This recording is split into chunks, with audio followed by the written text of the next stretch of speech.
is the most spectacular example. ეს პერიოდი იყო ხასიათდება როგორც გაუკვირვებლობი, გაუდებარი იყო რაგებითა როგორ უნდა გამითარებულიყო ქალაქის სურათი ამ პერიოდში და მე დაახლოებით ეს ალბომი გამიშნაზე 2000 წლისთვის დაიწყო ამისი ხელახალი გაწოცდება ქალაქური სივრცეების და ამისი ერთ-ერთი ყველაზე ტიპიური მაგალითი როგორ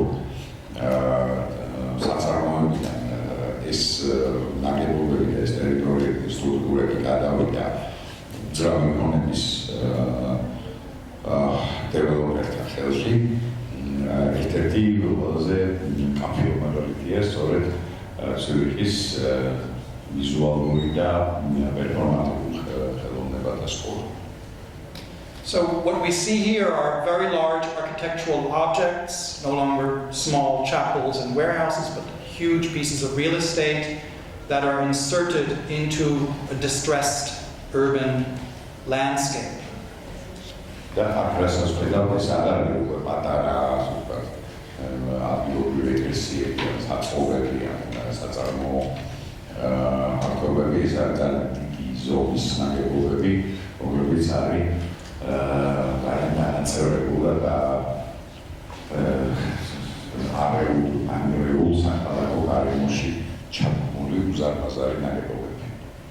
In the case of the school project by EM2N architects, we need to look at how the main industrial area of the city was rebranded actually as something that came to be known as Zurich West.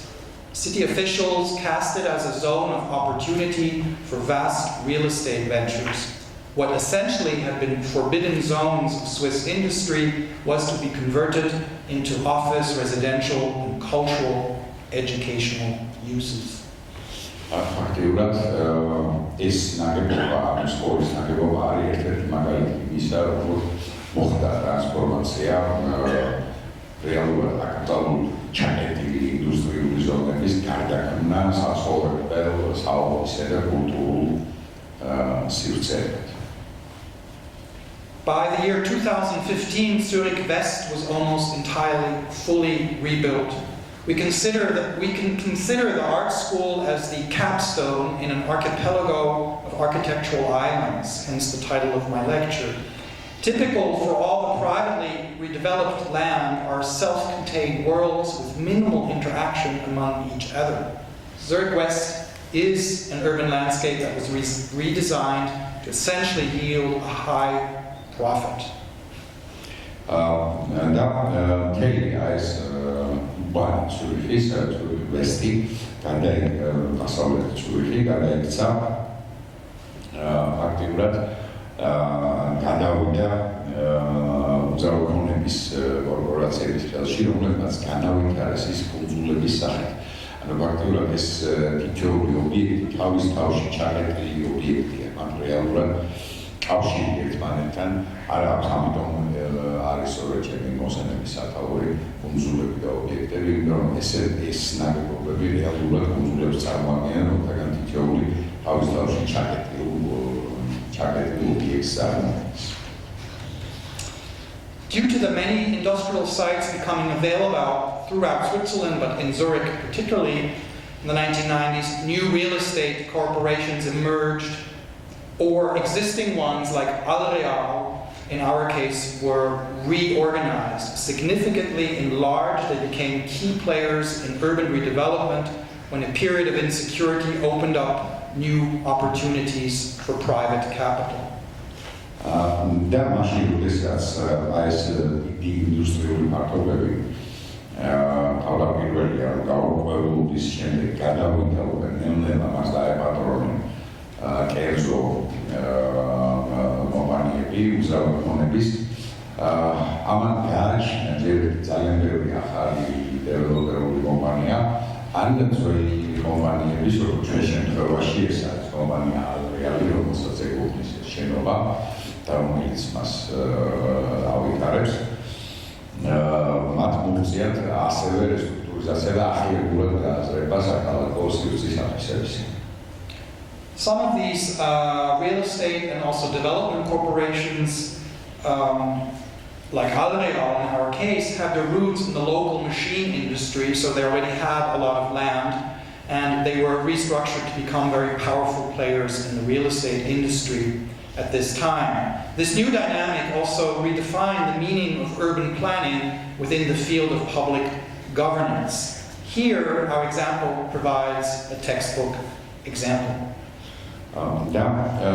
ესეთი პირობები, როგორც არის აბრი, მოდიოდნენ მათ ჰქონდათ ასე მათ წინა ისტორია იყო ის, რომ ისინი იყვნენ დიდი ინდუსტრიაში ჩართული, მათ უყვებოდნენ დიდ ინდუსტრიულ ფართობებს და ნაგებობებს და გახდნენ ძალიან ძლიერი მოთამაშეები და ბუნებრივი არის, რომ მათ მიერ ეს ქალაქგავითარების მიზანი იყო ოპტიმიზაცია მოგების. და ისინი გახდნენ ამ მხრივ ძალიან მცირეზე გავლენას ახდენდნენ ქალაქის განვითარების ხასიათს.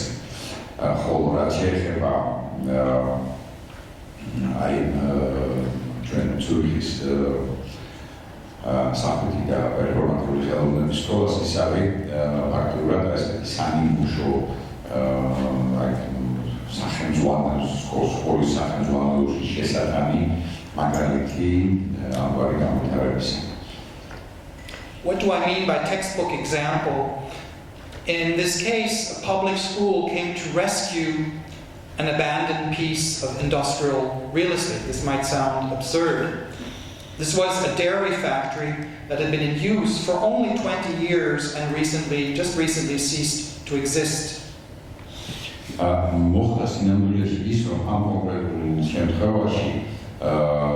სახელმწიფო სკოლა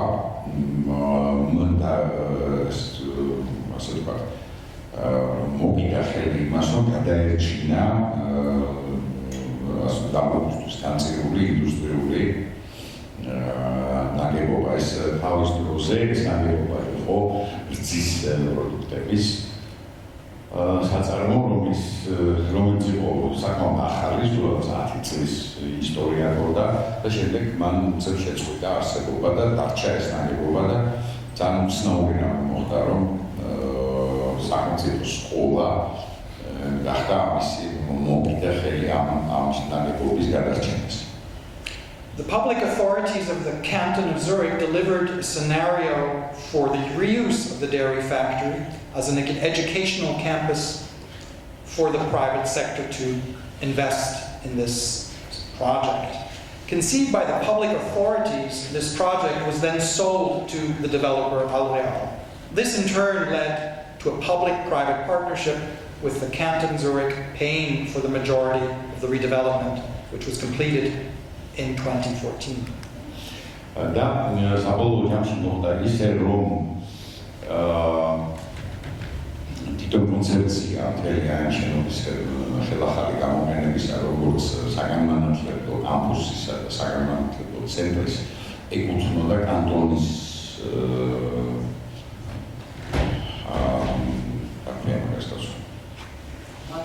მმართველობას ეს იყო კანტონის იდეა და კანტონმა შემდეგ შესთავაზა აი ამ იდეის მიხედვით ამ კონცეფციის მიხედვით განვითარება ამ ტერიტორიის შესთავაზა კერძო ინვესტორებს. რასაც მოყვა პარტნიორობა უკვე სახელმწიფო და კერძო პარტნიორებს შორის, სადაც სინამდვილეში კანტონი იხდიდა უმეტეს წილს იმ ხარჯებისა, რაც სჭირდებოდა რეკონსტრუქციას, რომელიც დასრულდა 2014 წელს. Disassembled and then rebuilt, the former factory remains privately owned along with the entire site.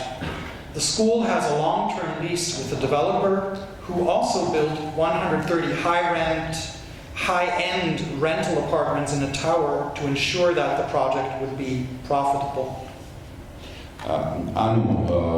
სკოლას ეხლა ეს აქვს ძელვადიანი ეს ნაგებობა აქვს ეს ნაგებობა დაშალეს ხელახლა აწყვეს და ის ნაგებობა დარჩა კერძო საკუთრებაში ხოლო სკოლას აქვს ძელვადიანი იჯარა ამ ნაგებობის ნაწილის, ხოლო მეორე ნაწილი დეველოპერმა გამოიყენა იმისთვის, რომ ააშენა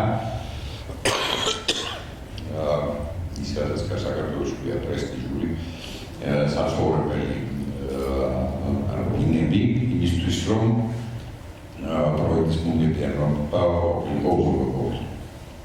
Initially, the high-rise apartments were thought to be affordable housing and allow students to live on the same site. So the students in the horizontal part of the section and the housing on the vertical part of the tower. But as construction neared, the program was changed. It was separated into a school and market-driven high-end housing, just like the neighborhood that was being created around the same site. Contact between private housing and public education was no longer a goal when the developer Al-Real took over. The executed project is subdividing according to two different economies. მაგრამ შემდეგ ესე თავდაპირველად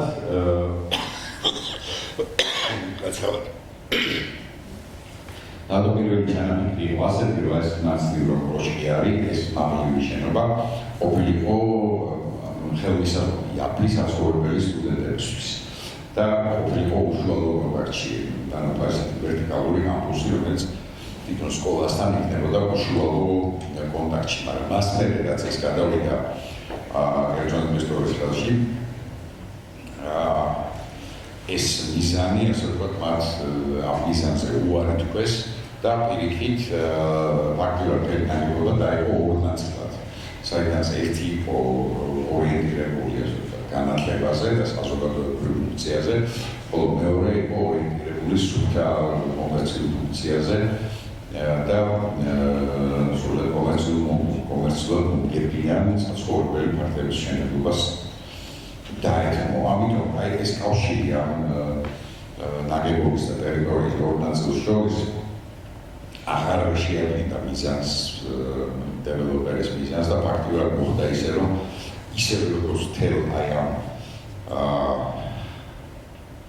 თელი ამ რაიონის განვითარებაში ქალაქის თელიანობის განვითარებაში ამ შენობაშიც გაჩნდა ან ფაქტობრივად ეს ნაგებობაც ემსახურება ორ სხვადასხვა ეკონომიკურ მიზანს და მოდელს.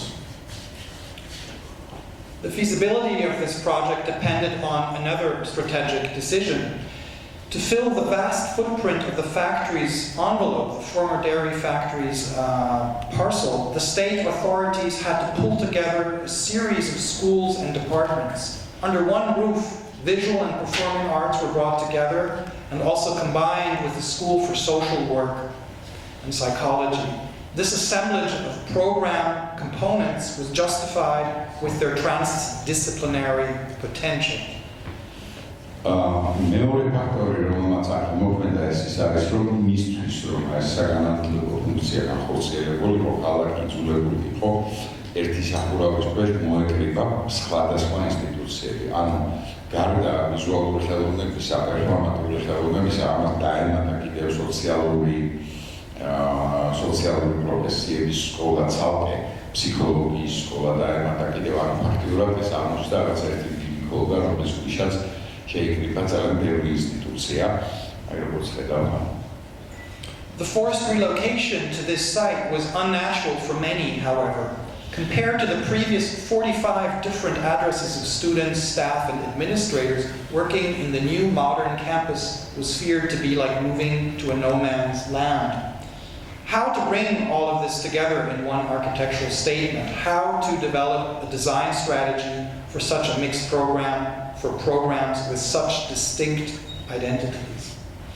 და ამიტომ დადგარა შემთხვევა, რომ შეიძლება აი ეს მრავალფეროვნების ესეთი მულტიდისციპლინარობის გაერთიანება ერთ სახურავის ქვეშ, იმიტომ რომ ბევრი სკოლისთვის აი იძულებული გადასვლა აი ამ ახალ სივრცეში თავისთავად მათთვის არ ჩანდა ბუნებრივი ნაბიჯი და რისკი იყო, რომ ისინი ფაქტიურად ხამილზე სახლდებიან და უწევთ თავიდან ყველაფერს გაკეთება და აი ამ ძალიან მრავალფეროვანი მოთხოვნილებების, მიმართულებების და ინსტიტუციების გაერთიანება ერთ სივრცეში და ამ სივრცის ისეთი ისეთნაირი მოწყობა, რომელიც დაიკევდა ამათ ყველას, ეს გახდა ძალიან მნიშვნელოვანი ამოცანა. In explaining their project, the architects speak of a mall of education. If we speak of malls, retail, branding, we can of course also relate this to the actual dairy factory, to this ugly industrial building. And in this rebranding of the factory, the future art school clearly played the leading role. Oh, sorry about that. Oh, it's good. თვითონ არქიტექტორები თავიანთ ჩანაფიქს, როდესაც აღწერენ მათ ახსენებენ ისეთ კონცეფციას, როგორც არის საგანმანათლებლო მოლი. ფაქტობრივად ერთიანი ტერიტორია, რომელშიც ასე ვთქვათ, ცალ-ცალკე სხვადასხვა ინსტიტუციები არიან შესახლებულები და თუ კი აი ამ მეტაფორას ასე ვთქვათ, გავაგრძელებთ და მიუდგებით კონცეფციას ასე წარმატებული ნაგებობის მარკეტინგული თვალსაზრისით, მაშინ აქ უნებრივია, რომ ხდება ریبرندینگی ახალი და არსებული ძალიან უშნო მახინჯი ინდუსტრიული ნაგებობისა, როგორც რაღაც ახალი საგანმანათლებლო ცენტრისა და ამ ცენტრში ცილობლად ვიზუალური და პერფორმატიული ხელოვნების სკოლა გახდა საკვანძო მთავარი major. The strategy drew from the years in which the vacant building had already hosted all kinds of artistic functions and especially music clubs, which were essential for Zurich's techno scene in the 1990s. These were all informal interim uses, and very much similar to what was then going on in other European and also North American cities in the disused industrial sites. And in the vicinity of these sites, the creative industries often became crucial players in the entire rebranding and gentrification process of such zones.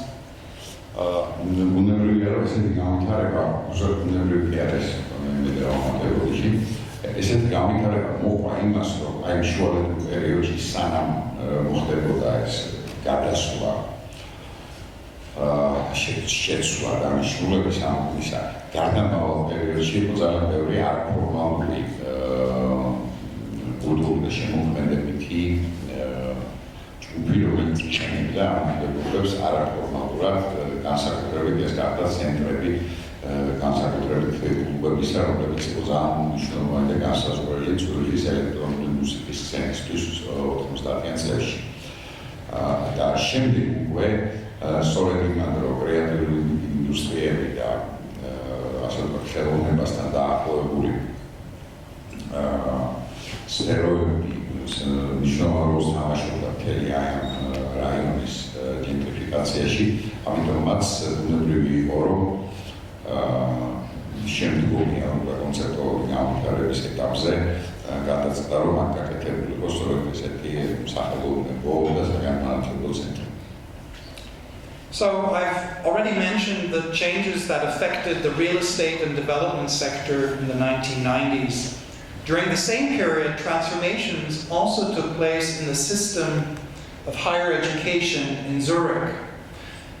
The two separate city-run schools of the arts, performing arts, visual arts, now merged into a single large institution that was now run by the canton, no longer by the city, but by the canton, operating on a quasi-university level.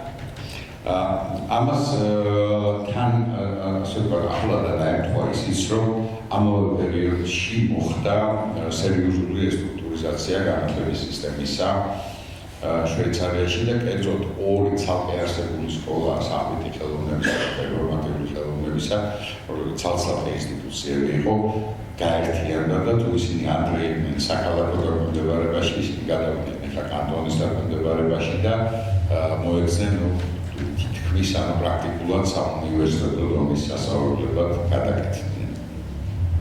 So the creation of this new University of the Arts made many previous sites obsolete, redundant. This was especially true for the existing main campus, the Zurich Art School, that is located exactly at the other end of the former manufacturing zone.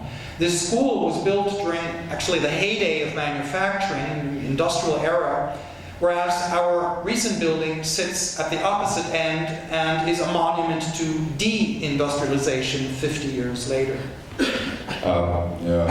ამიტომ ამ გაერთიანებამ ამ ახალი ხელოვნების უნივერსიტეტის გაჩენამ გამოიწვია ის, რომ ძველი შენობები, სადაც ისინი იყო განლაგებული, აღმოჩნდა მოძველებული და გამოსადეგარი. და განსაკუთრებით ეს შეეხება რა ქვია მაგას ალბათ სამრეწველო ხელოვნების უსტელერა ხო ალბათ საწავს სამრეწველო ხელოვნების სკოლას გამოყენებითი ხელოვნების სკოლას, რომელიც აშენდა ანუ ეს შენობა რაც იყო და თვითონ ეს სკოლას იყო რეალურად მონუმენტი ინდუსტრიული ეპოქის, ანუ ინდუსტრიის აპოვების პერიოდს განეკუთვნება ეს შენობა, მაშინ როდესაც და არის განლაგებული ქალაქის ზუსტად მოპირდაპირე ბოლოში ციურიხის. ხოლო ეს ახალი სკოლა პირიქით დეინდუსტრიალიზაციის მონუმენტი, ანუ საწინააღმდეგო ტენდენციებს განასახიერებს ეს როლი შენობა და ორი სკოლაც. So the previous school, the Kunstgewerbeschule, along with its integrated museum, was quite famous in its time. It was indeed a product of machine age functionalism and the related pedagogic models, such as the Bauhaus school in Germany. თვითონ ეს ასეთაც გამოყენებითი ხელოვნების სკოლა ძალიან ცნობილი სკოლა იყო თავის დროზე.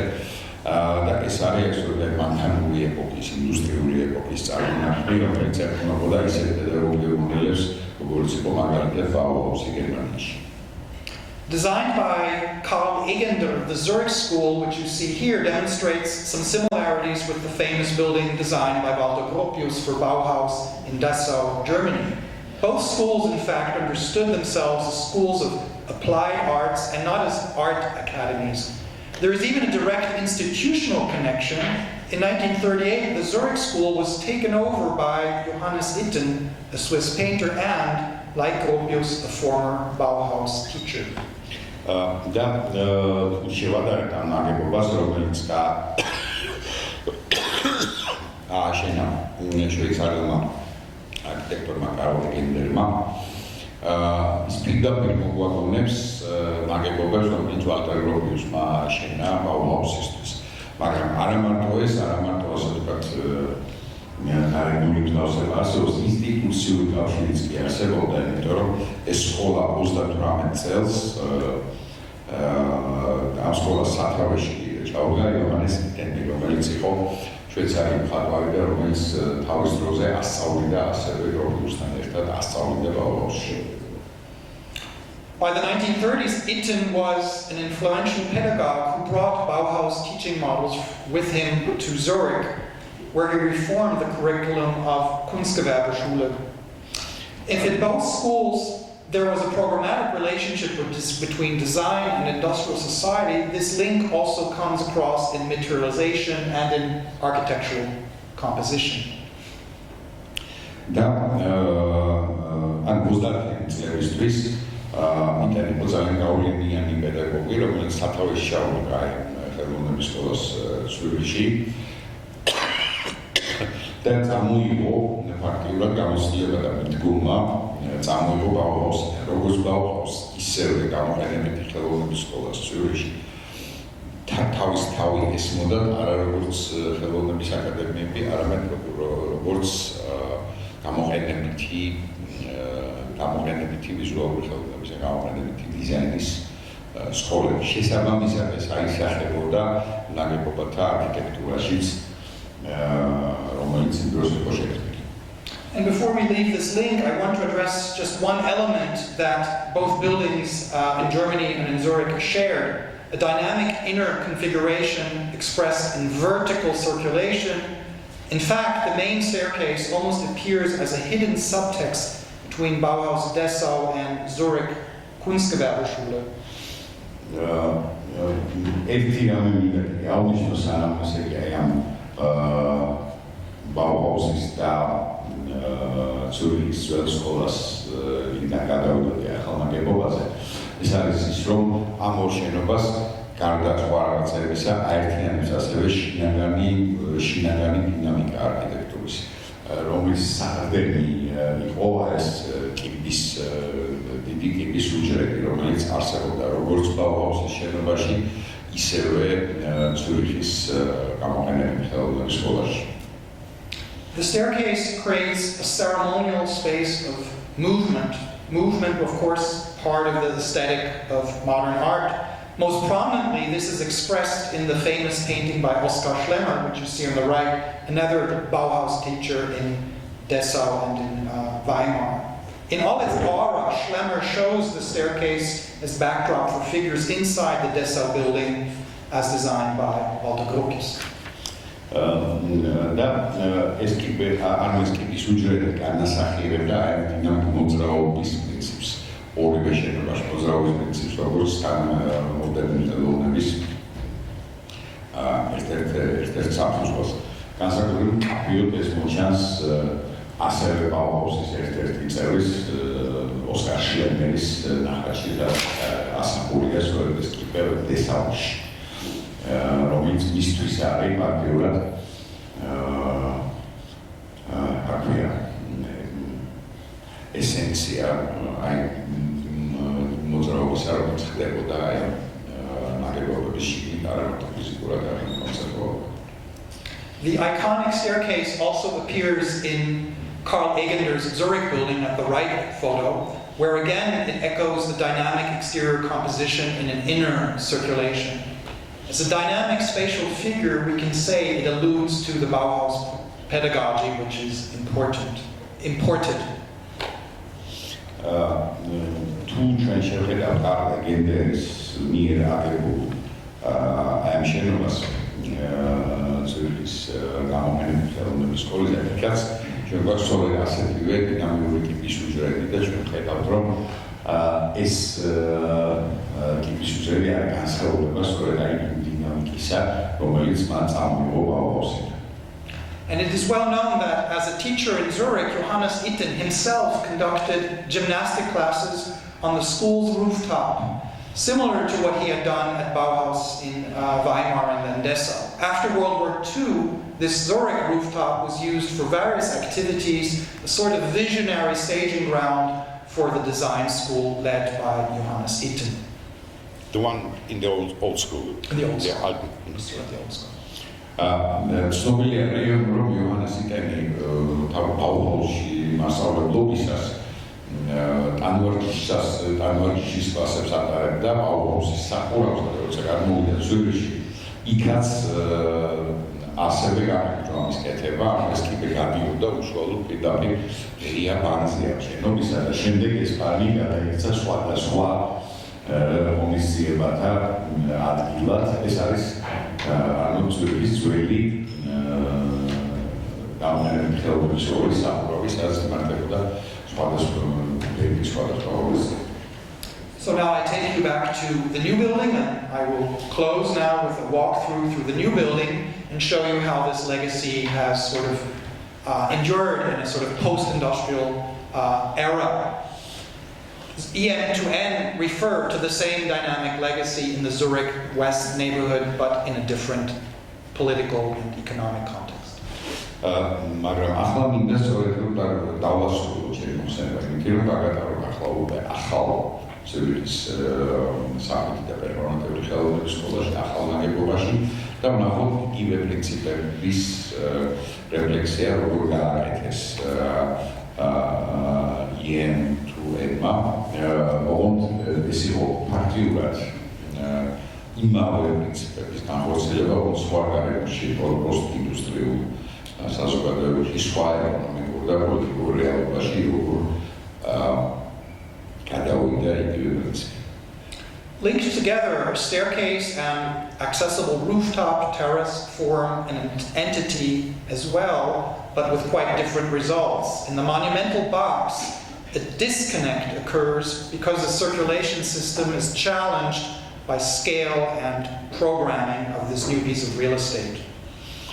აქაც არის ესეთი ღია პერასასახურავზე, რომელიც დაკავშირებულია თავად სიუჟეტთან ამ შენობისა, მაგრამ ეს კავშირი არის გასწორებული, იმიტომ რომ მასშტაბი და პროგრამირება ახალი ნაგებობისა პრობლემას უქმნის ესეთ კომუნიკაციას.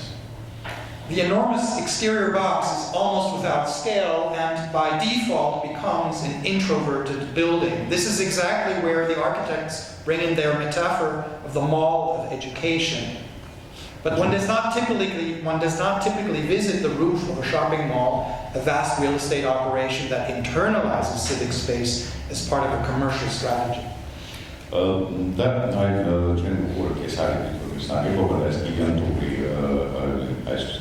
ბლოკი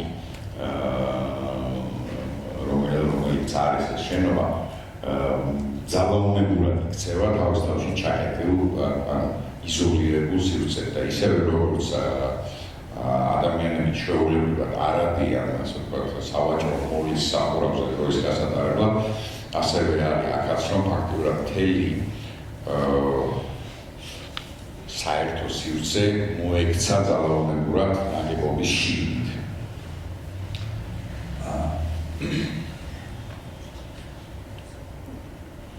What would be valuable outdoor space for students and faculty is only reached via a modest exit to the roof, which you see on the right. Regardless of its extensive landscaping, the rooftop garden lies far, far away from the studios, from classrooms, and the cafeteria, which is all deep in the belly of the former dairy factory. ანუ ფაქტურად არსებობს ძალიან ფასეული სივრცე, რომელზეც ასევე არის გამშევარი კარგად ბევრი ის ასე ლანდშაფტო მოწყობაზე, მაგრამ აი მხოლოდ აი ამ მიწრობებით უერთდება ის თვითონ შენობა ნაგებობას და ეს მოწყობილი ძალიან ფასეული სივრცე სტუდენტების რა საზოგადოებრივი ცხოვრებისთვის მოწყვეტილი არის რეალურად აუდიტორიებს, კლასებს და საგალობლო დარბაზებს და მხოლოდ ერთი კიბით შეიძლება იქ. So finally, let's look at this inner circulation of the big box and how this organism is actually traveled through. This is, I would say, the most successful feature of the entire design, running upward from the entrance level towards the roof level. So I'm really going to speak of it in very positive terms now after being so negative. და მიუხედავად ამისა ძალიან კრიტიკული გამონათქვამისას ძალიან კრიტიკულად ვილაპარაკე აქამდე ამ შენობაზე, მაგრამ მეორე პრიორიტეტი ვილაპარაკობის პოზიტიურ თვისებაზეც ეს არის შინაში და ცირკულაცია როგორ ხდება თვითონ გადაადგილება ამ შენობის შიგნით აი ამ მთავარი ასასვლელი კიბის კასკადის მეშვეობით. Spanning the entire depth of the building diagonally, the ceremonial staircase that we saw in modernism is now stretched to infinity. Inner circulation becomes a post-industrial narrative that ties the site's heterogeneous program together, creating a series of public destinations and addresses. მე ვფიქრობ, რომ აი ეს კავშირი ეს ცერემონიული კიბე რომელიც მოდერნიზმიდან წამოვიდა, მაგრამ ახალობებას ასე ვთქვათ, უსაფრთხოებამდე კავშირი ხასიათი აქვს. ეს კიბე ახერხებს, რომ დიაგონალურად კვეთს მთელ სიღრმეზე შენობას და აი ძალიან ჰეტეროგენულ შინაარსებს აკავშირებს ერთმანეთთან და ასევე ქმნის ძალიან ბევრ სხვადასხვა სახის შიდა სივრცეს. Branching out from this diagonal system, we find squares. I'm sorry, did I already say this? Branching out from this system, we find squares, passageways, streets, and other stairways that compensate for the lack of significant public spaces on the harsh exterior of the school. და შემდეგ ეს ერთი მთავარი წარმოი, რაც მიყვება დიაგონალური წარმოი, თელ შენობას ამ წარმოიდან მერე არის განშტოებები, რომლებიც ქმნის მოედნებს, ქუჩებს და რომელიც თავშეყრის ადგილს საზოგადოებრივ სივრცეებს რაც არის კომპენსაცია იმისი, რომ გარე, ასე ვთქვათ, ძალიან ქუში და კაცრი გარე ფასადი ასეთ სივრცეებს არ უშვებს და გამოიცავს. As a device, the staircase is a direct consequence of the highly introverted scheme of this new school. By and large, the architects chose to dedicate the outer layer of their building to smaller scale components, concentrating all the larger uses at its core. In order to assist users in navigating this inner world, an address system was adopted where all functions along the staircase receive the tag cascade.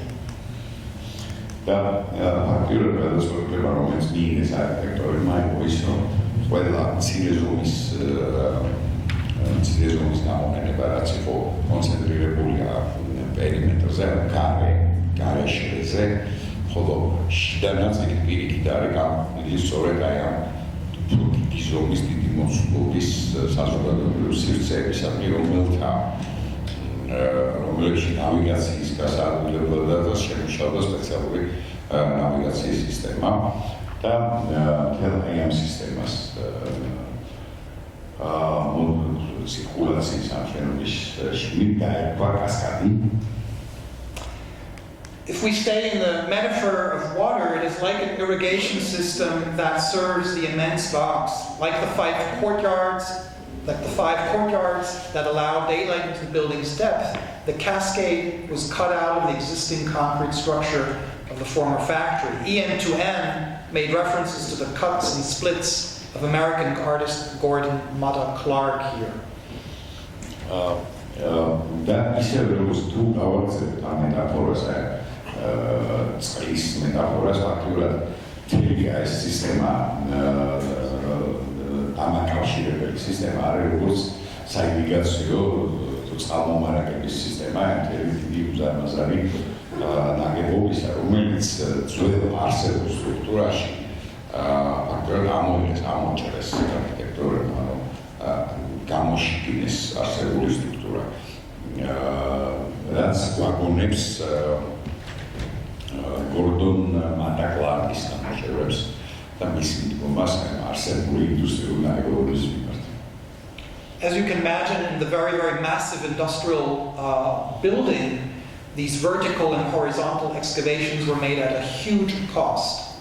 Moreover, their scope somewhat runs counter to the architect's initial idea that sought to limit massive, irreversible interventions to the industrial shell. Instead, their first studies were quite eager to preserve some of the indeterminacy, the indeterminate nature that had been such an asset of the building when it was occupied by interim uses such as techno parties and artist lofts during the years around 2000. Sinjamdulieši kopēc amauspām idemet par garda izsarunājis sistēmā არის გაჭრილი. არის ხუთი შიდა ეზო არსებობს აი ამ ნაგებობაში. ეს ყველაფერი არის გაერთიანებული, ეს ყველაფერი არის ფაქტობრივად გათხრებიანი ნაწარმოები აი შენობის სტრუქტურაში, როგორც ვერტიკალური, ისე ჰორიზონტალური მიმართულებით და რა თქმა უნდა ეს იყო ძალიან ცივი წარმოსდება, ძალიან ცივი ხარჯის ხარჯით გაკეთდა, თუმცა თავდაპირველი ჩანაფიქრი არქიტექტურის პირიქით იყო მინიმალური ჩარევა არსებულ სტრუქტურაში და პირიქით ამ არსებული სტრუქტურის ესეთი განუსაზღვრელი არქიტექტურული მოწყობის შენარჩუნება უნდა თავდაპირველად, რაც სწორედ აი ამ ტიპის სივრცეები ძალიან ინტენსიურად გამოიყენებოდა კლუბების კულტურაში გარკვეულ პერიოდში.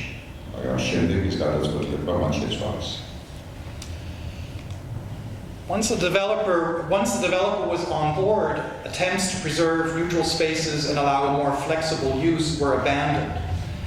Essentially, the project became a competitor in the contemporary post-industrial urban landscape of Zurich West and isolated objects like the other towers that surround it. Architectura protestas development შემოვიდა საქმეში ქიანად კონცეფცია ამ ნაგებობისა შეიცვალა, ანუ ცდილობაც კი იმისა, რომ ეს გადაქცეული იყო საზოგადოებრივ სივრცეთ, გამოირიცხა თავიდანვე და ეს მთელი ნაგებობა გახდა ერთ-ერთი კონკურენტთაგანი ცალკე იზოლირებულ ნაგებობებს შორის, რომელთაც მოკავშირეებული მთელი ეს რაიონი. Little of the inner hybridity of the project is projected outward because the heterogeneous building is held together by a perforated metal skin. The architects made every attempt to homogenize the very complex inner life in a monolithic exterior. და ფაქტიურად მთელი არის ძალიან ჰეტეროგენული სისტემა და მრავალწახნაგოვანი შინაარსით გავსებულია ეს შენობა არქიტექტორებმა შეგნებულად მოაქციეს მხოლოდ შენობის შიგნით, მაშინ როცა შენობა გარეთ და ეს ასე ვთქვათ მრავალფეროვნება გარეთ შენობიდან გარეთ არ გამოდის მთელი შენობა მოქცეულია ერთ მთლიან შალითაში რომელიც არის დამზადებული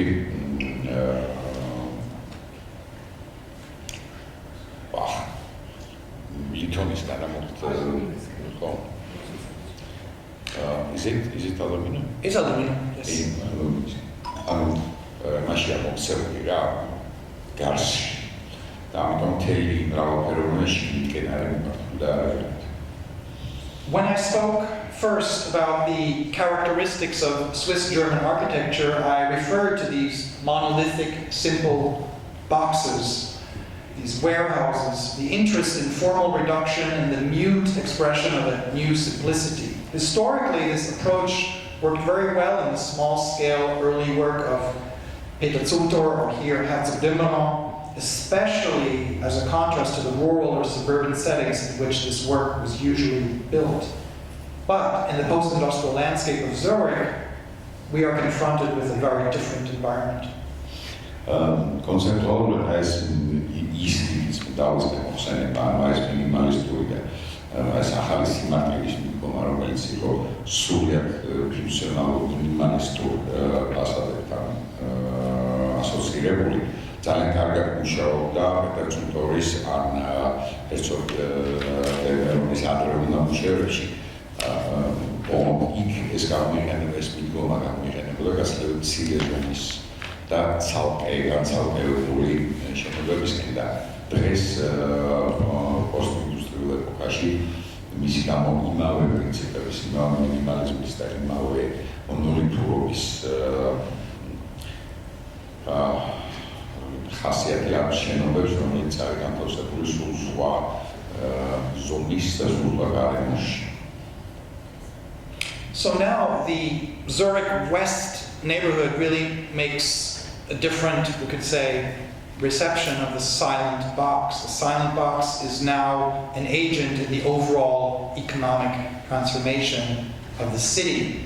No longer driven by interim uses and creative industries, change in Zurich has been driven by private capital and by urban administration wanting to facilitate private investment. Da André is munchi architectura. უხმო არქიტექტურა ეს არის არა იმ აი ვთქვათ ფუნქციონალური ორგანოების გამოხატვა, არამედ არის გამოხატვა სულ სხვა ეკონომიკის და სხვა მიდგომების და აქ არის საუბარი იმაზე იმის შესახებ, რომ ქალაქის მმართველობას იდაპირებდა მიზანი რომ ხელი შეეწყო რაც შეიძლება ქალაქ გამიტარებს კერძო სექტორის გამიტარებს შეეწყო ხელი. The model image shows you exactly what happened over the past 20 years in Zurich West, and the school is sort of in the upper middle of this model illustration. All the white buildings are new constructions built on former machine and food industrial factory sites. და ის რასაც ჩვენ სულაც ხედავთ ეს თეთრი ნაგებობები რაც არის სულ არის ბოლო პოსტინდუსტრიულ ეპოქაში გაჩენილი ნაგებობები სკოლის შენობა არის შუა ზედა ნაწილში ხედავთ სკოლის შენობას, მაგრამ ყველა შენობა ფაქტურად არის აშენებული აი სწორედ ცურვის დასავლეთ ნაწილში, ცურვის ვესტში, აი პოსტინდუსტრიულ პერიოდში. So our architects fully identified with the developer's wish to limit access to their site. A more open interface with the neighborhood was not desirable to the developer. Instead of a porous footprint, a porous ground floor, most of this level is dedicated to storage, services, and parking, while a ramp brings the public to the main lobby on the second level. Აქტიურად არქიტექტურები სრულიად ასე ვთქვათ არქიტექტორებმა გაითავისეს დეველოპერის მიზანი, რომელსაც არ შეადგენდა გარდა კომუნიცირება თავიანთი შენობის, არამედ პირიქით ამ შენობის მაქსიმალური შემოსაზღვრა როგორც კერძო საკუთრების. და შესაბამისადაც იმის მაგალითად რომ ასე ვთქვათ მიწის დონეზე პირველ სართულზე იყოს გახსნილი ინტერფეისი. ამის მაგალითად პირველი სართული ეთმობა საწყობებს ავტოსადგურებს და მსგავს გამოყენებებს, ხოლო პირველ აი თავარ შესასვლელში მომსვლელს უწევს ასვლა ერთი სართულით მაღლა, სადაც არის მანდუსი. So we're practically finished. This is the back of the building where you can see one of the few elements that was actually maintained of the historic industrial use. These massive concrete ramps speak of the former access for trucks to the dairy factory.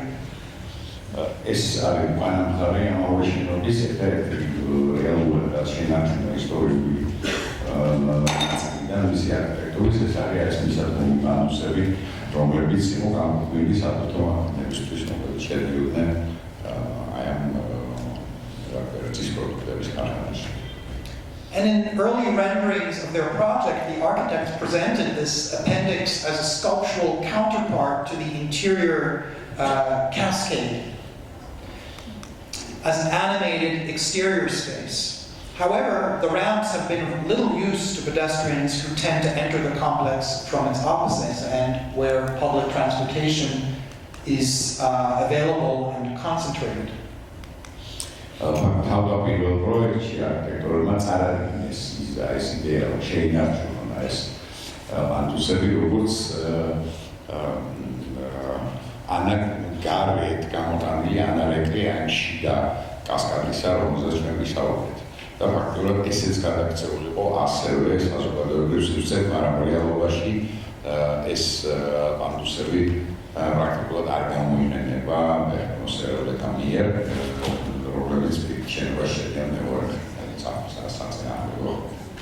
So the architects wish to fuse the circulatory logic of their design with the local neighborhood remains more of a diagram, wishful thinking than reality. Because this is not how public space is negotiated in spaces like this, and the ramps fail to convince anyone to use them. They rather confirm the building's introversion. და ფაქტობრივად ეს იდეა არქიტექტორების რომ ეს ცირკულაცია შექმნან, ასე ვთქვათ, შექმნან ესეთი მოძრავი საზოგადოებრივი სივრცე დარჩა უფრო სქემატურ გამოხატულ სურვილად, რომელიც არ აღმოჩნდა დამაჯერებელი მოსახლეობისთვის არანაირად და ასე ვთქვათ საზოგადოებრივი სივრცე ესე არ მუშაობს როგორც ხარება. არანაირი გამოყენება აი ამ პროექტს, რაც აქ არის მოცემული, არ აღმოჩნდა ეს დამაჯერებელი მოსახლეობისთვის. With very heavy traffic running around three sides of the building, not on the scale of Tbilissi traffic, but for Zurich, very heavy traffic, the architects were actually quite at ease creating this very, very introverted complex. The site was indeed really unfriendly to work with. But one still wonders if the ground floor of the project could have been handled in a way reminiscent of the former school, of the modernist predecessor, which you see one last time on the right here. და ამდენად რეალურად თემა ამ მოწყობამ გარემოც, რომ გარემო ის ისეთი არა, ძალიან მოძრაობა არის ყველა მხრიდან ამ შენობის ისეთი არა, როგორც თბილისში, მაგრამ სულისთვის ძალიან ინტენსიური და ამანაც შეუწყო ხელი იმას, რომ არქიტექტორები ფაქტიურად კომფორტულად იყვნენ იმ გადაწყვეტილებასთან, რომ ეს შენობა ყოფილიყო თავის თავში შიგნით კენტრიფაქტული ინტროვერტული შენობა. თუმცა მაინც როცა ამ შენობას უყურებ, ფიქრობ, რომ მას შეიძლებოდა ცოტა სხვანაირი მიგობით მაინც ოდნავ წასულიყო შენობის ლოგიკა, რასაც ჩვენ ვხედავთ ზუგდიდის ძველი გამოყენებით ხელოვნების სკოლაში. ანუ მისი პირველი სართული უფრო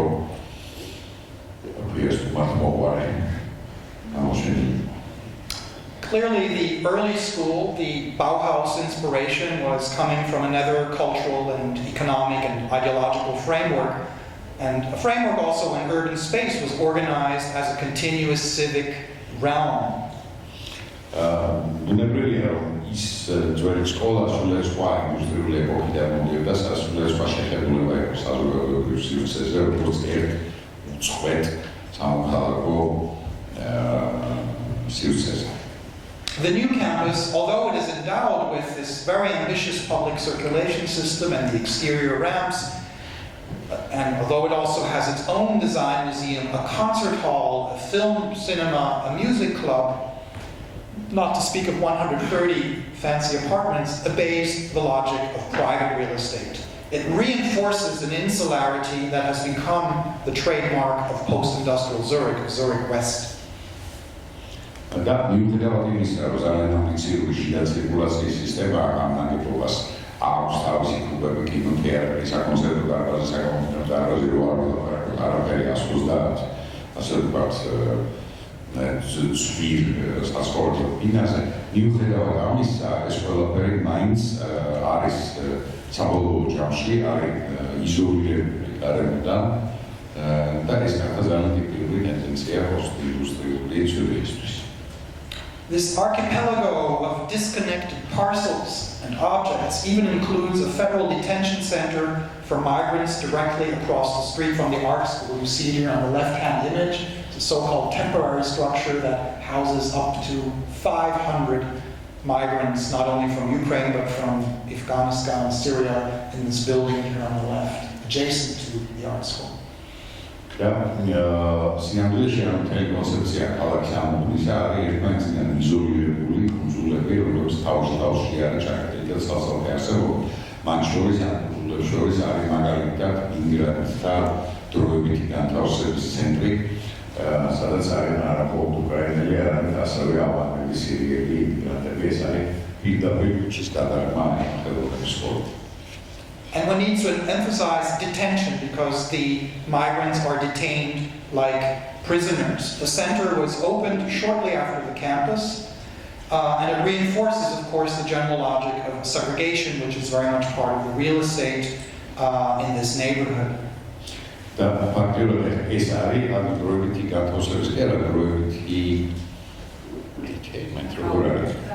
დაკავების ხუბიცაფი არ არის, ასე დროებითი მოთავსების ცენტრი არის, სადაც ეს მიგრანტები ასე მათ გასვლის უფლება არ აქვთ.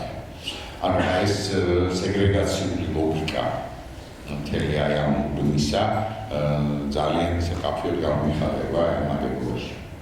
So this facility for refugees raises further questions on the performance of architecture and architects, but also on the dysfunction of urban space in contemporary cities. It reminds one that the adjacent school could certainly deliver more to its environment than is now the case. და ესეთი ნაგებობის არსებობა აჩენს შეკითხვას, რამდენად საერთოდ ფუნქციონირებს საქალაქო სივრცე თანამედროვე პირობებში და აჩენს შეკითხვას ასევე იმაზე, რომ ანუ ხომ არ შეიძლება ხელოვნების სკოლას მეტი რამ გაეღო და მიეცა გარემოსთვის და საქალაქო სივრცისთვის ვიდრე ის ამას ესაკეთებს. The footprint of the school is shared by students of visual arts, aspiring ballerinas, game designers, future social workers, violinists, graphic designers, future arts teachers, or also people like myself, scholars who prepare their classes and lectures inside the building's library. And on top of it, you have high-end rental apartments, which are stacked over the hybrid educational program. But the common purpose for this coexistence remains unclear. Particularly, am sirdzes finanțierile ახალგაზრდა მხატვრები, დიზაინერები, გეიმ დიზაინერები, ბალერინები, მეცნიერები, რომლებიც საქმიანობენ ამ სივრცეში, ამას ყველაფერს ზემოდან დაყურებს ეს ძვირადღირებული ბინები, მაგრამ საერთო მიზანი აი ამ ადამიანების ერთჯერადობაში არსებობის არის ძალიან გაურკვეველი. So, to close, we could say that for the real estate developer, the many tenants assembled under one roof essentially secure revenue over how to make this piece of land again profitable and to deliver taxes to the city of Zurich. In this regard, the strategy behind the project I've been talking about appears almost like the recent corporate merger of two Swiss banks, Credit Suisse and UBS, too big to fail. Thank you very much.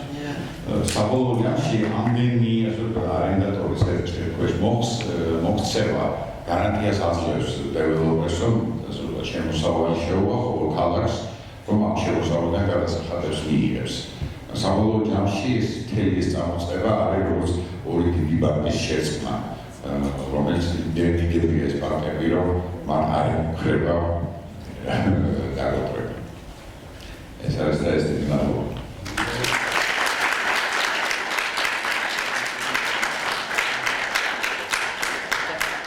Thank you very much. I hope I wasn't too rough with my... And thank you for attention. I'm happy to have any kind of conversation. I know we're rather late, but open.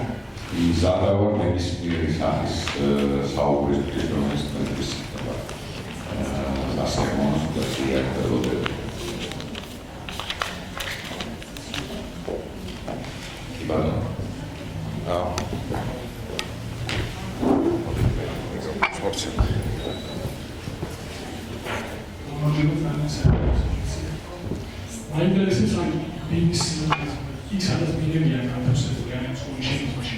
საქართველოს დამოუკიდებლობა და ასე გამოსავალი მასშტაბის გამოიყენება. So was really this tower where the apartments are, was it added to the existence of it? Was it raised, elevated? The existing building was not so high, but because it was very, very massive industrial construction, it was possible to add the top 12 floors, which you see rising in this section. And that was a pure decision made to generate a more interesting mix. Initially, these apartments would have been affordable to students, and only during the project were they then made into kind of luxury rental. And it was a process during the implementation of the project that the calculation just made them much more expensive. ეს ნაგებობა თვითონ იყო დაბალი გაცილებით და აი ეს 12 სართული რაც ჩანს ჭრილში დაიმატა შემდეგ. თავდაპირველად იყო ჩაფიქრებული როგორც იაფის სასწავლებელი სტუდენტებისთვის. მე პროცესში, კიდევ შენებობის პროცესში დამსვლებმა მოიტანა ის, რომ გადაიქცა ეს ძვირი სასწავლებელი. ძვირი.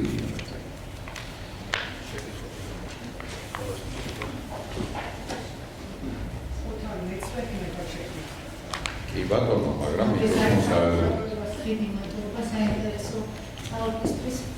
მაინტერესებს რამდენად მასწავლებლად ფიქსირდება და მოსწონს, არ მოსწონს, ფილმი მოსწონს და მისი აზრით საერთოდ უნდა წარგესკებას გამთარა.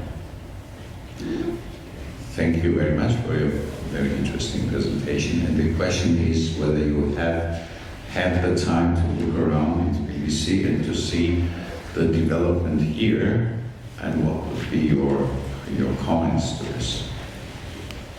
Well, I think What we are seeing in Zurich is, of course, very, very specific to Zurich, and what we have in Tbilissi is we could say, much more spectacular neoliberal.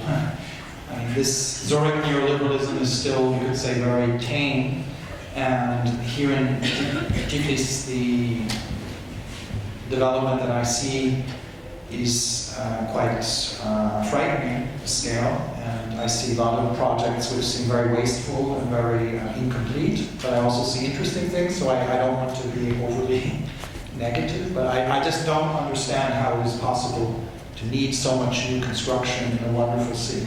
Something seems very, very disturbing, the scale of new construction. Ლექციურ კონცეპტსა და თბილისში ძალიან დიდი განსხვავება. ისედაც თბილისში ხდება ძალიან სპეციფიურად თბილისისთვის არის დამახასიათებელი და რასაც მე თბილისში ვხედავ ეს კაცები უფრო ესეთ ნეოლიბერალური ტიპის მშენებლობა, რომლის თბილისი ამასთან შედარებით ძალიან ესეთი twinieri და შინაური სიტუაცია იმასთან შედარებით რაც ხდება თბილისში და ცოტა შემაშინებელი მასშტაბები აქვს. და ცოტა გაუგებარია, რანაირად არის შესაძლებელი ამ საჭიროების გაჩენა ამ ხელა, ამ მასშტაბის მშენებლობისა ესეთ ქალაქში. და მე ვფიქრობ, რომ ბევრი რამე ძალიან საინტერესოს ვნახე თბილისში, მაგრამ ზოგადად ჩემთვის ცოტა გაუგებარი არის ესეთი ინტენსივობა და ესეთი მასშტაბები მშენებლობის.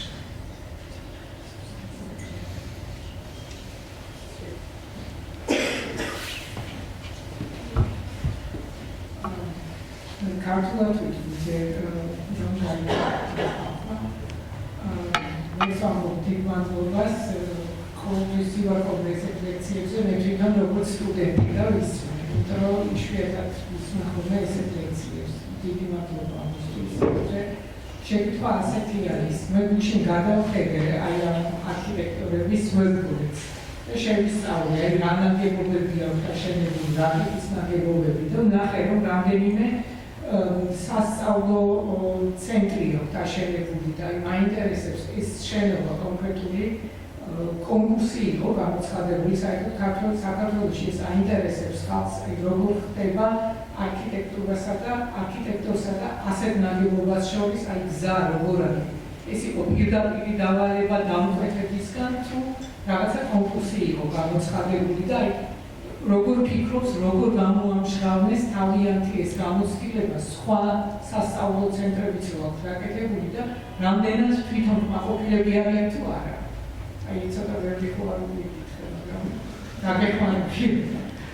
So I would first of all thank you for your lecture and also trying to attend lectures of this kind in their rare. So I'm sitting and learning like a student and that's a very good opportunity, so thank you for that. And my question was that I have looked at the website of EM2M. And I saw that they have previously constructed several educational buildings. So my question was whether and how the architects for such a construction are being selected. Is there an open call for projects, or is that a direct commission by the developer? So what is the path for architects to projects like this, and whether, based on their previous expertise, they were themselves content and happy with the results of this project? So these are basically two questions. So in general, the competition system in Switzerland is quite famous in the high quality and standard and the openness, although it is a little bit under attack. But this example is a fine example of how a relatively young firm was selected in an open process where the other firms in the process were much more established in this scale of construction. And they were the youngest and they won the competition. It was a shortlist competition. So there was a pre-study that was made actually by colleagues of mine 20 years ago, and then this pre-study master plan, whatever, then was opened to 5 firms, and the youngest firm was EM2M. So they were not at all inexperienced, but they were really still learning, and they suffered, and they had a very, very difficult process. The project went over budget, but it was not their fault. It was because all the 45 different departments, every school said, well, we want this, we want the newest and the most luxurious, this and that, and it became the most expensive art school, I think, in the world. So the architects had to fight on many, many levels, and I think it is, I've been overly negative. I think it's still an interesting place. I know you've been there, and one needs to commend this firm for how they overcame the difficulties. Schweizer Architektur საჯარო კონკურსების მთელი სისტემა არის ცნობილი მსოფლიოში თავისი მაღალი ხარისხით და ძალიან დიდი გამჭვირვალობით და ყველაფერი ხდება კონკურსის საფუძველზე. თუმცა ამ ბოლო დროს კრიტიკაც გაიზარდა, მაგრამ სინამდვილეში ამ კონკრეტულ შემთხვევაში ნამდვილად ასე იყო. ანუ თავდაპირველად 20 წლით ადრე გაკეთდა წინასწარი შესწავლა ამ ტერიტორიის და გაკეთდა შეიქმნა ასე ძირითადი გეგმა და დავალება, რომელიც შემდეგ რომელზეც მოწვეული იქნა 5 სხვადასხვა ფირმა და ამ ფირმებიდან ყველაზე ხალხასთან ყველაზე ნაკლები გამოცდილმა გაიმარჯვა.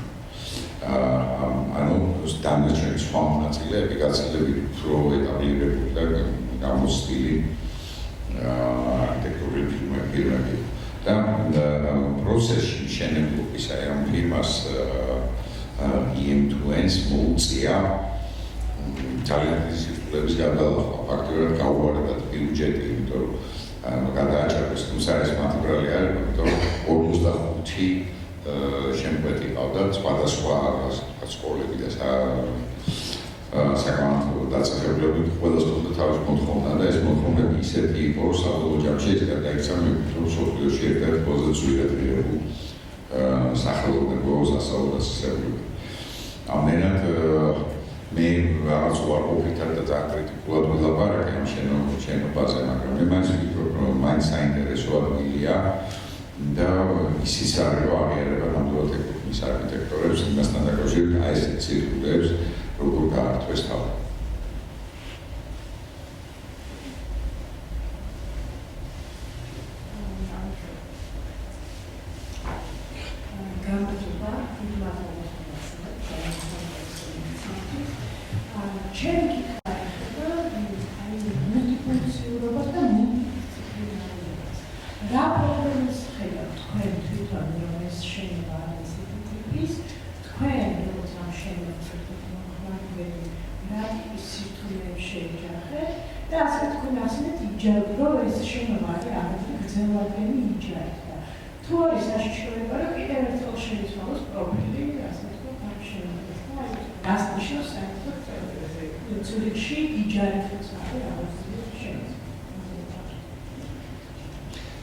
Thank you very much for your very interesting lecture.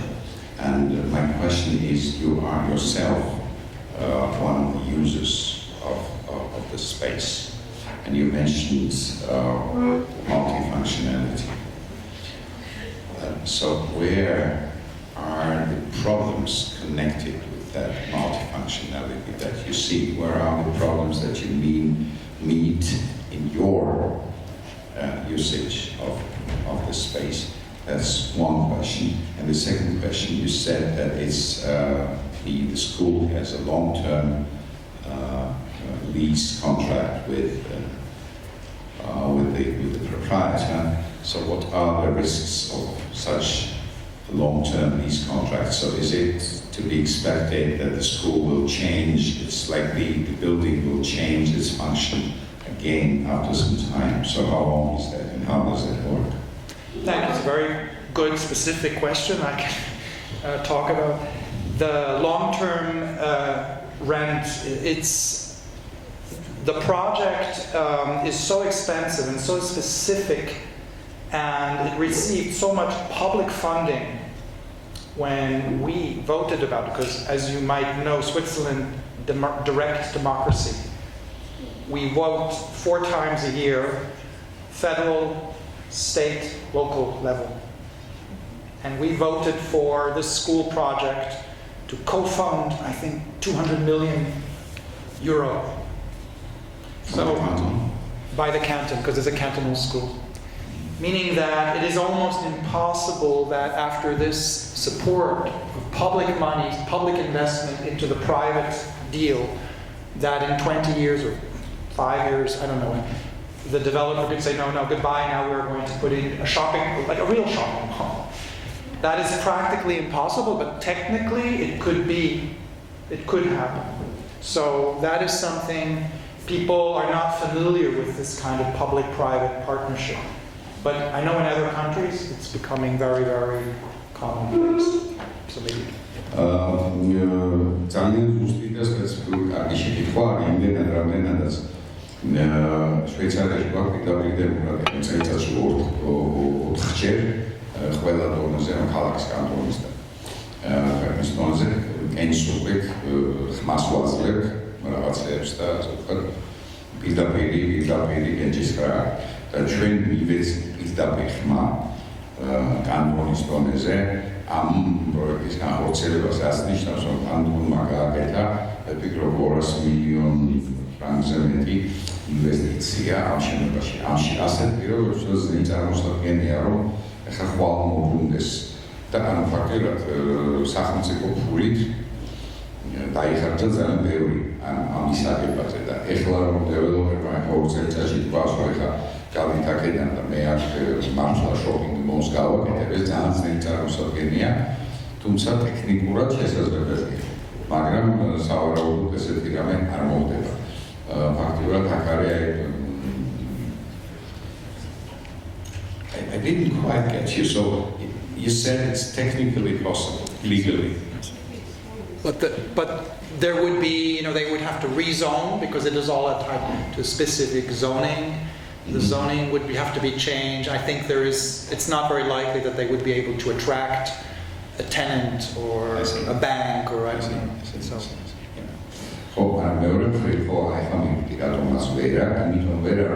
საზოგადოებრივი აზრი ამის შესახებ კაფეოთ არის განსაზღვრული, ესენი ამ ფაქტი გაყრიდნენ, მაგრამ შემოუძლოს ვეღარ ნახავენ ვერავის. ვინც დათანხმდება ამაში მონაწილეობაზე იმდენად აი ამ.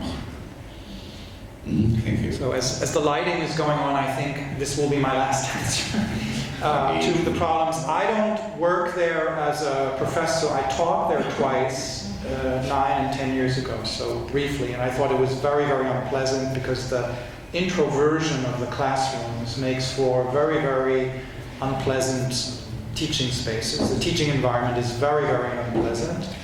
You're confined to it's like being on a big ship, in a cabin with no room.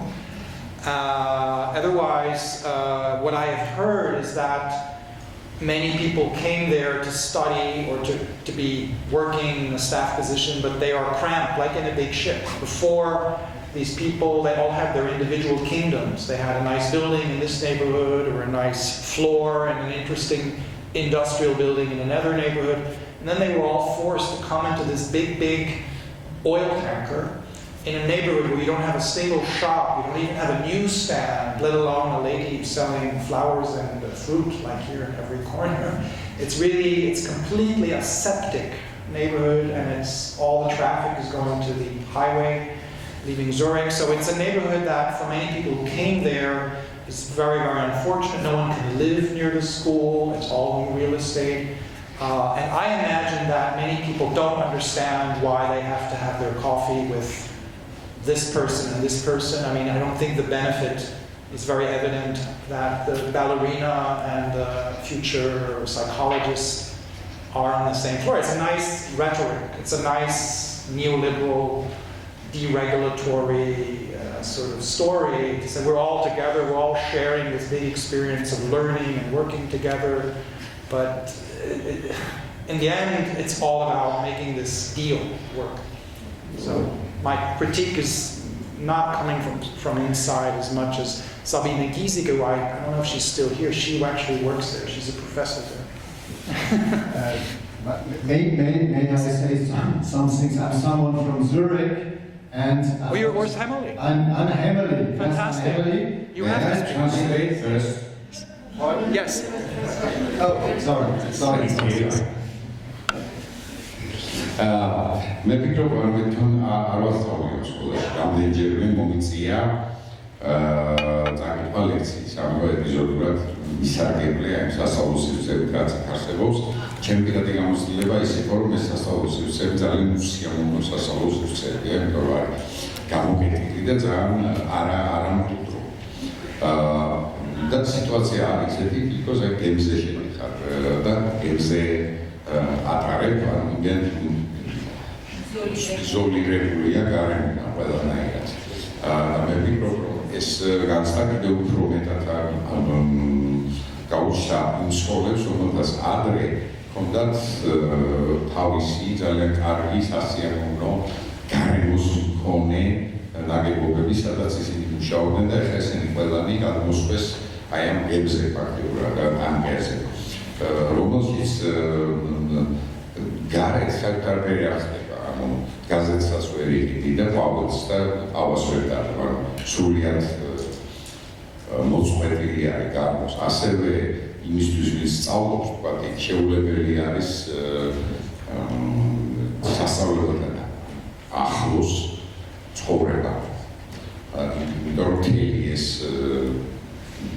ტერიტორია არის ათვისებული და გარდა ამისა კიდევ შიგნითაც კი შესანიშნავი რიტორიკაა, ვაჩვენებ ყველანი ერთად შემოქმედებითი ხალხი, ყველა ერთად ვართ და ვიყოფთ ამას, მაგრამ სინამდვილეში ეს ყველაფერი არის მხოლოდ ლამაზი სიტყვები და სინამდვილეში რატომ მეუს ბალერინა გეიმ დეველოპერთან ერთად ერთ სივრცეში არის გაუგებარი მათთვისაც, რატომ ყოფენ ამ სივრცეს და სინამდვილეში მთელი ეს რიტორიკა ემსახურება იმას, რომ ამ პროექტმა მოგება მოიტანოს.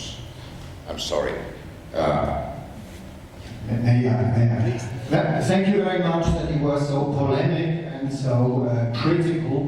This gets me going because I see a total different Zurich than yours.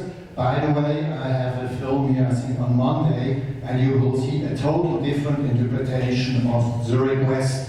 Where I see things as the gentleman does, it's totally aseptic, it's a failure, and I do believe it's for different reasons. I would like to start with the first thing you were saying, that this place where we have refugees is like a prison or a detention center. This is total nonsense. We had a votation, and the ones who were against it were the xenophobes who said, we don't want to have any refugees in the city. And it was the left and the big part of the refugee solidarity organizations that were fighting that this refugee detention center was built. This is number one. Maybe you translate and I'll get to the next point. All right. მე თვითონ ვარ ზურიხიდან, მე მექნება ჩემი ფილმიც იქნება ანგლიაში წარმოდგენილი და მე უბრალოდ მინდა ვთქვა, რომ მე იმავე უბანს ზურიხის სამიტარებას უყურებს უსმანიერად.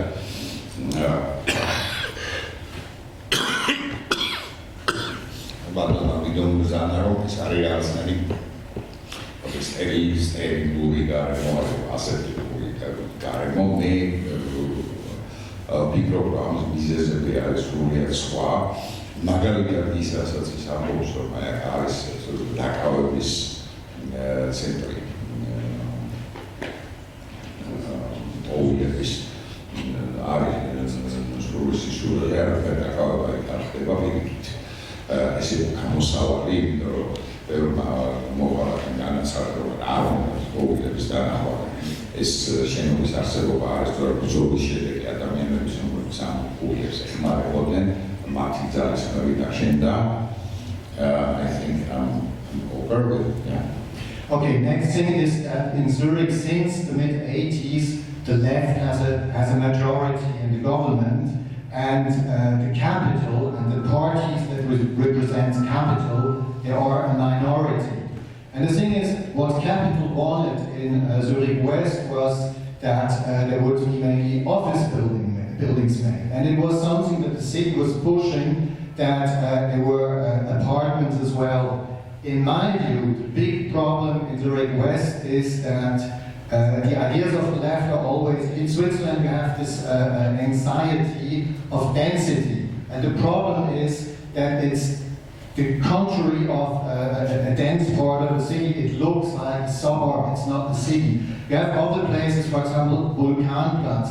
It's huge, it's very open, you never see people there. Why don't you see people there? Because we don't build enough, we don't build high enough. You see 2 or 3 high rises and think it's dense, but around these high rises you have huge spaces with nothing for ecology or for saying, yeah, we shouldn't be too dense. And this is the main problem. And if you're saying that it's a liberal idea that the ballerina and the social are together, no, it's a left-wing idea to mix everything together. It's not a liberal thing. And what we see in Zurich West is a product of the left-wing policy in Zurich and not a project of the capital. It was done with the help of the capital, but the problem is not profit. And the last thing I want to say, you mentioned the term gentrification. This is a well-defined term by ruling class when a lower class gets pushed out and is replaced by a higher social class. This is nonsense. In Zurich West, you had only machines, you had factories, there was no one who was kicked out, so there's no gentrification in Zurich West. Thank you.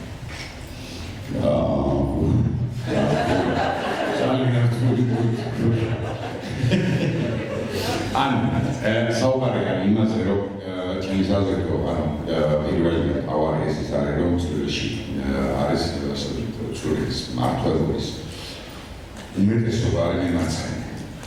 ამდენად მთელი ეს პროექტი მემარცხენე პროექტია და არა კაპიტალის პროექტი. მე ვფიქრობ, რომ თავი პრობლემა Zurichში ჩვენ რაც გვაქვს, ეს არის, რომ ეს არის ის მემარცხენე შიში, რომელიც შვეიცარიელებს ოდადად ახასიათებს, ისი რომ ვაინდედები ზედმეტად ჭიდროდ არ აღმოჩნდეთ ერთმანეთთან დასახლებული. ამიტომ Zurichში ძალიან ბევრი სხვა რაიონი არის, რომელიც არის კიდევაც გასწრილი, უზარმაზარი სივრცეებია და ამ სივრცეებში არ არის არავინ. ამიტომ ეს არის თავმოყრის იდეა, რომ პირიქით მე ვფიქრობ, რომ ეს არის თუ სწორედ მესმის იმიტომ ძალიან ისეთი პირიქით მე ვფიქრობ, რომ აი ესეთი გაერთიანება ბალერინის და game developers და არქიტექტორის ერთ სივრცეში ეს არის არა კაპიტალისტური და მემარჯვენე იდეა, არამედ პირიქით მემარცხენე. არ ვიცი რამდენად შევძლებთ ზუსტად ამას to be honest, I had slight problems because you're talking about things which are very specific to Zurich, not knowing what exactly is there. It's hard for me to understand and therefore to interpret, so I'll try to do it. Thanks for the comments. Obviously, I touched a raw nerve with gentrification. I don't think my talk was about gentrification. If I threw it in, it was casually. I don't even remember where. I know it's not in my manuscript, but I brought it in some speech. It was in, I think, speaking of the creative industries and of interim uses, where, of course, it's not fair to say the interim uses, it's not the same as a Kreis 4 or Kreis 5, sort of residential neighborhood where the people get replaced. So bear with me there. Perhaps gentrification should not have been referenced at all. I believe I brought it just one single time, but it's not the core of my lecture.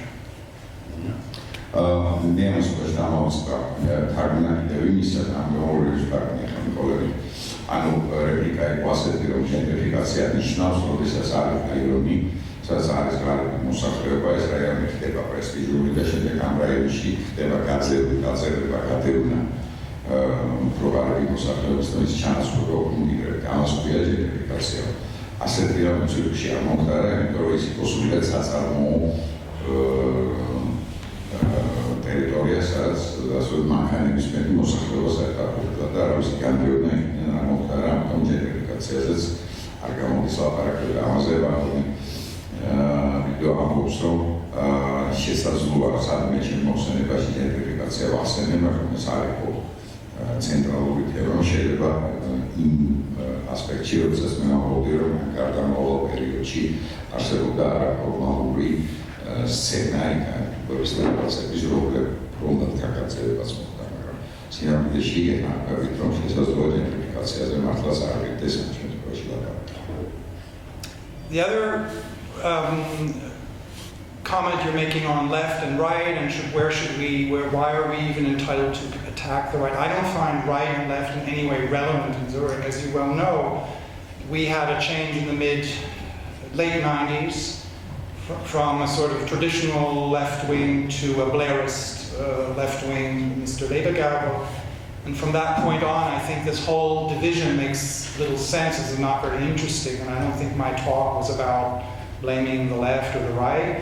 I clearly addressed the logics or the sort of dynamics of real estate, maybe not to the fullest extent, but what I would rather say, this is sort of a model of market socialism, that you have these market forces that, be it a right wing or left wing or middle right, Blairist, Clintonite, whatever, Ledergerber, politicians come in and roll out the red carpet to accommodate them and to accommodate these new dynamics of capitalism, which, as you probably know, flexible accumulation and this whole idea of capital floating around and cities desperate to attract it. So this is something right wing and left wing are all eager, and I think the left wing in Zurich has been very successful at that, so I would say. It's not really about left and right divisions anymore. It's really about how market forces now infiltrate the entire political, let's say, realm of governance. And for that matter, the interesting part to me here is how these real estate forces, pathetic, but how the real estate developers themselves have merged and become these very powerful players, Ole Kumbule becoming the Allreal Corporation, and how they are unable to leverage their real estate, and how a left-leaning social democratic green city, together with their executive planners, develop a project that then these developers are able to buy and invest in. So I think it completely flips the left-right argument. But nevertheless, to me, it has a lot to do with deregulation and with neoliberalism, if you like the word or not. But we can talk about it later. I don't know why you keep disagreeing, but that's your right. And finally, yes, we all voted for this detention center. We clearly did, but we did not think it would be, and we've has read in Zurich how it is being run as a quasi-prison and how the police is coming in repeatedly to restore order because it's overcrowded, because the way the private security firms that are operating the center are being sort of overreaching. So I would say that this detention center has kind of outperformed or overstepped its initial mission, or is just overwhelmed with the task that they were told to accomplish. And that's, I think it's fair enough to use it as a metaphor for insularity and segregation. And it's, as you probably know, at the evening people have to be in at 8 o'clock or 9 o'clock, and they're treated, yeah, they are treated like in a detention center. They're not able to move around the city like a normal individual. It's a lot.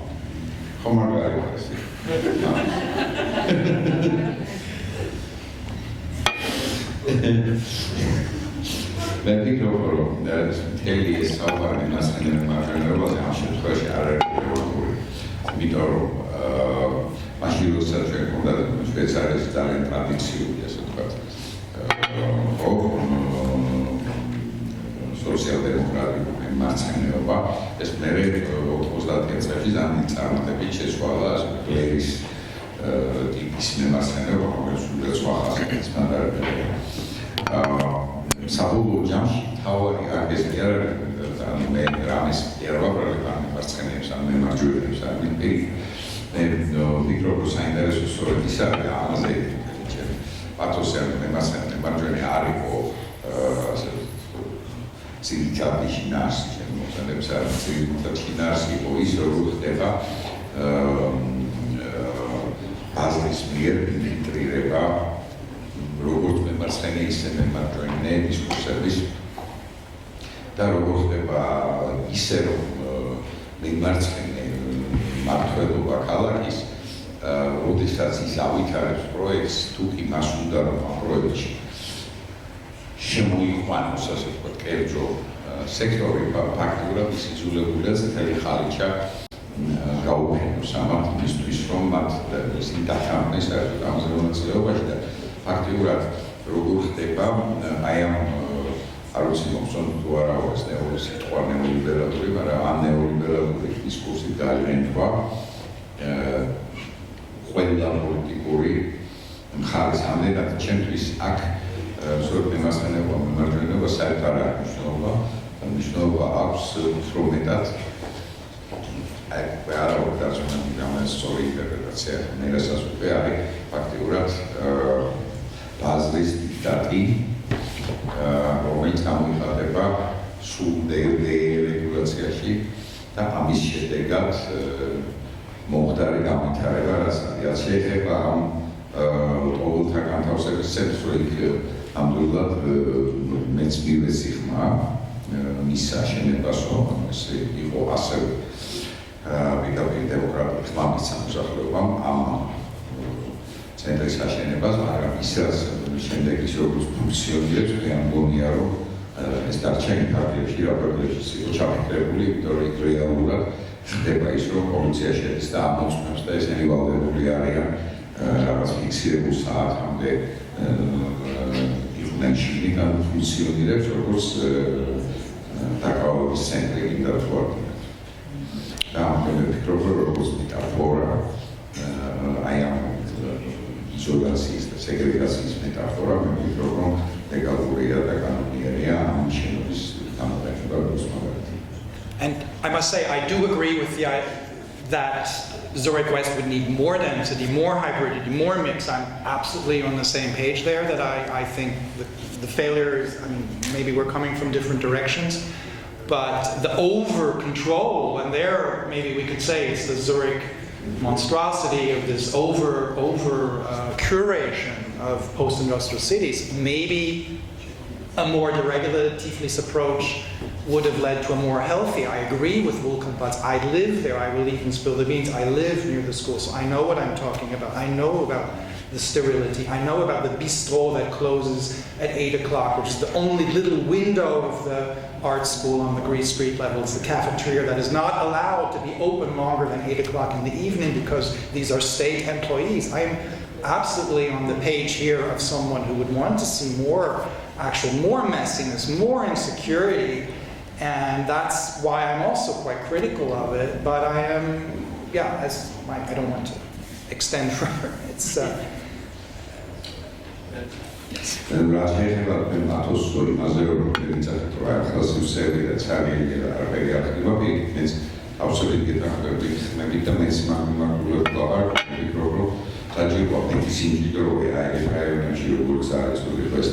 საჯირო მეტი ადამიანი, მეტი, მაგრამ საჯირო ნაკლები რეგულირება, ნაკლები კურირება, რაც არის ჩვენი, ასე ვთქვათ, შვეიცარიული, იმიტომ რომ მე ცხოვრობ რაიონში და ვიცი, რომ მთელი აი ამ ხელა შენობის ერთადერთი პატარა ფანჯარა, რომელიც გამოდის გარეთ, ერთადერთი კაფეტერიაა და ეს კაფეტერია 8 საათზე იხურება, იმიტომ რომ კანონის თანახმად ის მუშაობს არის სახელმწიფო მოხელი და არ შეიძლება ის 8 საათზე იქ დააკავონ 8 საათს მე რეკუდება იქ.